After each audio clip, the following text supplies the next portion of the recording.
मंच प्रस्तुत कलाकार भी प्रस्तुत किंतु मिलुनी यात्रा करने को परमिशन।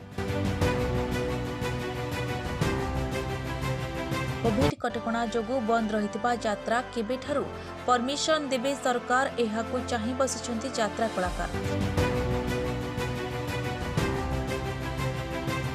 फेब्रुआरी मास गाइडलाइन रे यात्रा पाई कोनोसी गाइडलाइन आनी नाहंती राज्य सरकार। एने भुवनेश्वर खंडगिरी ठारे यात्रा रंगमहल रो आखड़ाशाला रे सांबादिक सम्मेलन रे सूचना देई कहिसंती यात्रा कलाकार। देखिबा स्पष्ट करना कोन कहबे एइथिपाई कहूँ जे आम आगामी दिन भी यही कथा संघ माध्यम कलाकार संघ माध्यम लड़ाई करूँ। एबे भी बर्तमान खाली कलाकार संघ नुहे मालिक संघ भी अच्छी मैनेजर मान संघ अच्छी आम समस्ते एक ही सारू जे आगामी दिन केमी यात्रा बंचब यात्रा केमी ओडिशा हम कि सरकार बर्तमान जो फेब्रुआरी मास गाइडलाइन देले जे 50% परमिशन नहीं आपण मैंने जेकोसी मनोरंजन करेंगे ता भर यात्रा को कले सरकार बर्तमान स्पष्ट करूँ जे यात्रा कौन परमिशन दूसरी यात्रा हम कि ना ये जो देदेले सिनेमा हल 50% देदेले कि कौन आबद्ध क्षेत्र आप मीटिंग करेंगे 50% आप बाहर करेंगे 50% यात्रा तो से सीमित ना यात्रा गोटे ह्यूज ऑडियंस प्ले हुए तो मिनिमम सरकार स्पष्ट करूँ जे केते लोक को लेकिन यात्रा हम जेहेतु यात्रा मिनिमम 150-200 लोक निजे पहुँची अब से 200 लोक छाड़ा यात्रा देखापी केते लोक से परमिशन दब आ से जहाँ जहाँ गाइडलाइन दरकार आम कहूना आम सानिटाइज करूँ आम जहाँ भी अच्छी कोविड गाइडलाइन जहाँ अच्छी आम यूज करूँ व्यवहार करूँ आम मालिक मैंने भी से सम्मति दौरान जे आप सरकार गाइडलाइन जहाँ मानू किंतु यात्रा करने परमिशन दी स्पष्ट करूँ केते लोक को यात्रा करने यात्रा देखापी से परमिशन देवे से 100-200 देवे यात्रा तो बची पार ना कारण 200 परिवार या बसुँच तेना मिनिमम सरकार आम 5000 लोक यात्रा देखुले जदि 50% करेंगे 2,500 कहतु यात्रा को 2,500 लोक देखापी परमिशन दिगला पूरा स्पष्ट करूँ स्पष्ट कले आम जाए बुझू हाँ आम सरकार आम किसी कले आ स्पष्ट न करवा पर्यंत ए संग्राम आम जारी रहा छाड़ू ना आम ओडिशार नागरिक ओडिशा बंचीचु ओडिशा सरकार को आम भी गठन करूँ से हक आमर अच्छी जेपर्यंत यात्रा को पूर्णकालीन परमिशन देना सरकार दरकार पड़े आम मंच छाड़ी राजरास्ता को ओल्लू आगामी दिन में यात्रा मंचर हेनी से राजरास्ता हम ये दायी रही आम मुख्यमंत्री नवीन पट्टनायक स्पष्ट करुचु आगामी दिन में ये कलाकार जाति बचापी हक पाई से लड़ाई जारी रख बस मैडम टे नाटा कहते भल आम समस्त जापर निज परिचयटा कही हाँ परिचय नमस्कार मो रंगमहल नायिका तमसा मिश्र आज जो सिचुएशन रे अच्छी आम 2 मास पाखापाखि हो गला आमर रिहर्सल चली मंच प्रस्तुत कलाकार भी प्रस्तुत किंतु मंच परिवेषण करने आज आमको परमिशन मिलूनी किछि दिन आगु आम 8-10 जन आम संघ तरफ जितेबाला कोरोना पूरा पीक टाइम रे थिला एप्रिल मे रे जितेबाला नॉर्मल किछि सब मार्केट एका खोलिला आम से सरकार को अनुरोध करूँ आमको केबे आम मंच फेरेबे से ही प्रतिश्रुति दियंतु किंतु सरकार शुणी नथिले बहुत आड़ू आमको बहुत किछि शुणा को मिलता जो 8-10 जन कलाकार आम जाइथिलु समस्त आगे आम बहुत परिहासर पात्र भी होइथिलु एतिक दिन रे यात्रा कलाकार निजको रखिपारे निजे घर भितर पलि आसले ठीक अच्छे तांको कथा मानिकी आम वर्षे घरे बसिलु वर्षे भितर जहाँ आमर जेतिकी गच्छित थिला सबू सरीगला परे मालिक मैंने भी डिसाइड कले हाँ काले सरकार आमको परमिशन देदेवे जानुरी होगला कारण सबू तो परिस्थिति स्वाभाविक होगला माने सबू दुकान बाजार खोलीगला सबू खोलीगला जोटा सबुठ मुख्य जिनस छोट छोट छुआंकर स्कूल मु आज कहूँ आज मो झीर गार्डियन मीटिंग थी तार क्लास आरंभ हम मो झी 6 वर्षर 6 वर्ष छुआ जिते रिक्स नहीं कि स्कूल जापी सबकि स्वाभाविक होगला ताहले आम यात्रापाटी की कहीं परमिशन दौना आम मन बुझेबाई किछि दिन आगु डिक्लेयर करदेले यात्रापाटी की परमिशन मिली माने परमिशन दिगला किंतु लोकल एडमिनिस्ट्रेटिव को लेकिन किंतु लोकल आमको परमिशन मिलूनी सी खाली आम मन बुझेबा परमिशन देदेले बर्तमान तो आम कलाकार प्रस्तुत मंच प्रस्तुत किंतु मंच करने आमको परमिशन मिलूनी कौन पर आम उपर एत हतादर करुँच गवर्नमेंट मु भी जानीपारूनी कारण राति राति अनिद्रा होगी आम राति पाइला बेलू राति अनिद्रा होगी भोट देवाक जाइचु आमठू से भोट नहीं ना कि आम तो भोट नहीं आमर भी सुख दुख माने बुझा निहाती आवश्यक आम किसी भी मागुनु केवल परमिशन मागुचु से मु अनुरोध करुच्ची जल्दी परमिशन दे दिंतु कारण आम ओडिशा हूँ कलार क्षेत्र कलार पूजारी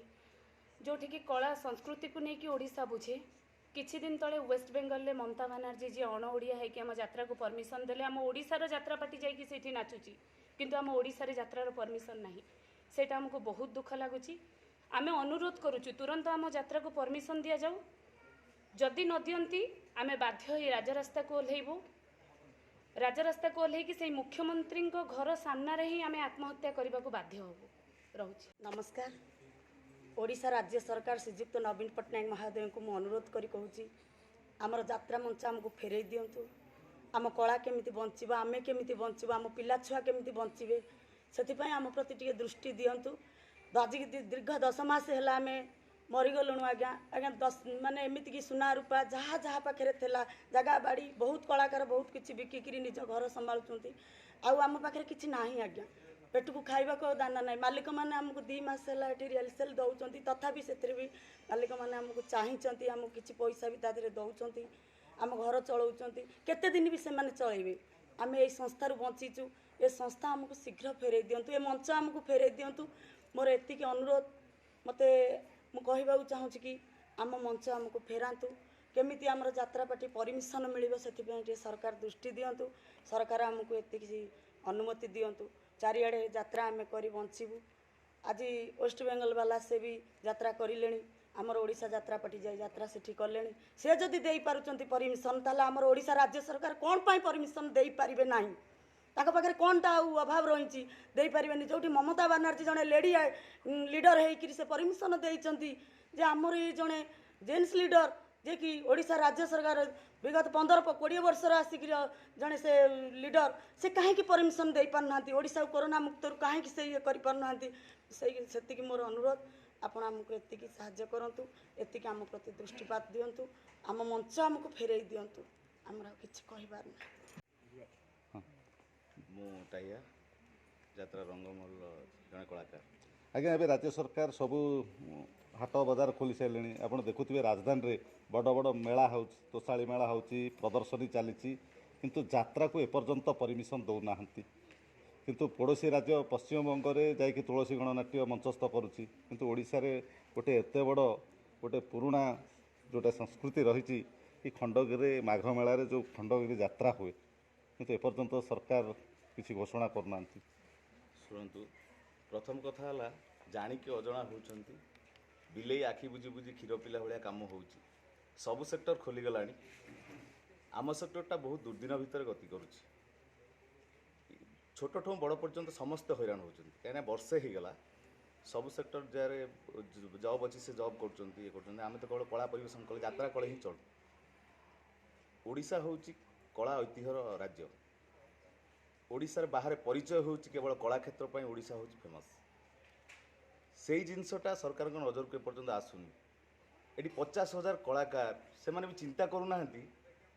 भोट जो नौ क्या नौ आम 50,000 कलाकार भोट देनु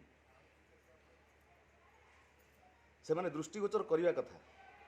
आम केवल जन आम जड़े खटिले 18 जन परिवार मेंटेन होती कार 3 जन होती कार 16 जन होती मुझे देखुची सबु क्षेत्र में सबुठी परमिशन अच्छी सभा राजनीतिक सभा हो कृषि सभा हो ता भीतर सब चली किंतु आखि बुझी बुझी सरकार यदि एरकम काम करेंगे आम कहवा क्या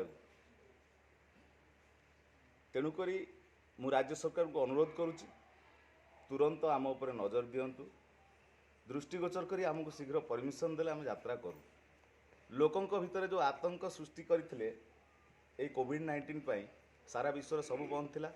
आमे भी बंद थिलु किंतु सबू जो खोलीगला स्वाभाविक हो गला आमको नजर देवा दरकार कहीं आमे भी तांकरी भली मनीष आम खंडीए भोट रे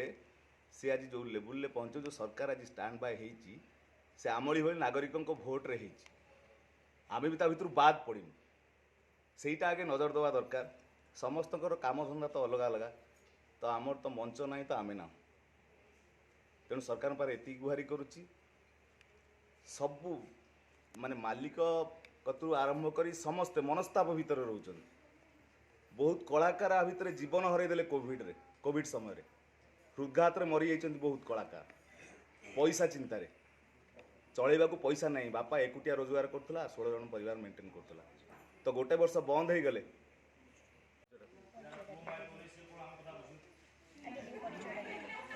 नमस्कार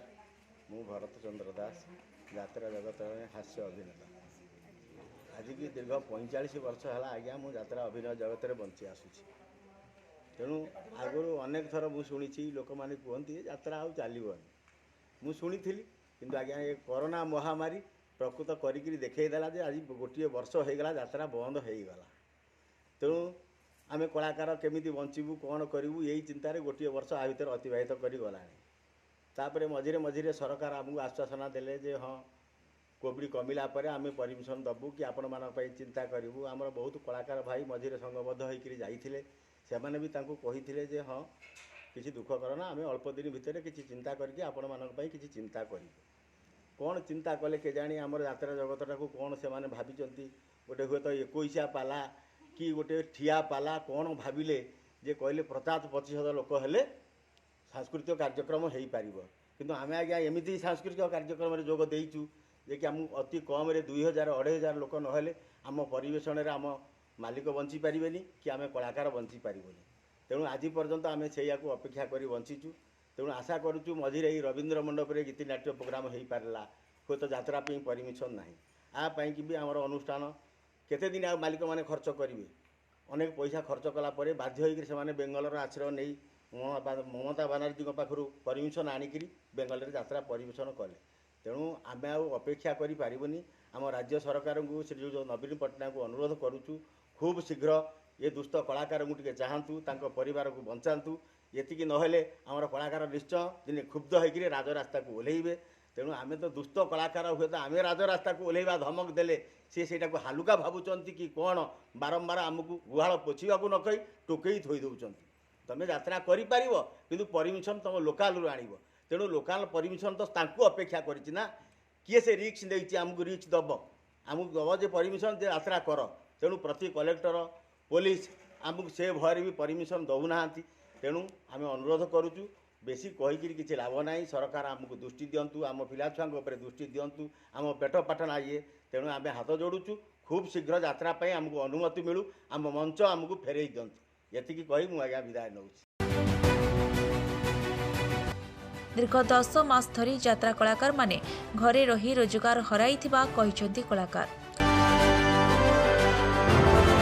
ତେବେ ଖୁବ୍ ଶୀଘ୍ର ରାଜ୍ୟ ସରକାର ଯାତ୍ରା ପାଇଁ ପରମିଶନ ଦେବା ଆରମ୍ଭ କଲେ ଯାତ୍ରା ପାର୍ଟି ମାଲିକ, ମ୍ୟାନେଜର, କଳାକାର ଓ ଟେକ୍ନିସିଆନ୍ ଭାଇ ଭଉଣୀମାନେ ଉପକୃତ ହୋଇପାରିବେ ବୋଲି କହିଛନ୍ତି ଯାତ୍ରା ଜଗତର କିଛି ଆଗ ଧାଡ଼ିର କଳାକାର। ବ୍ୟୁରୋ ରିପୋର୍ଟ, ସ୍ୱସ୍ତିକ ନ୍ୟୁଜ୍।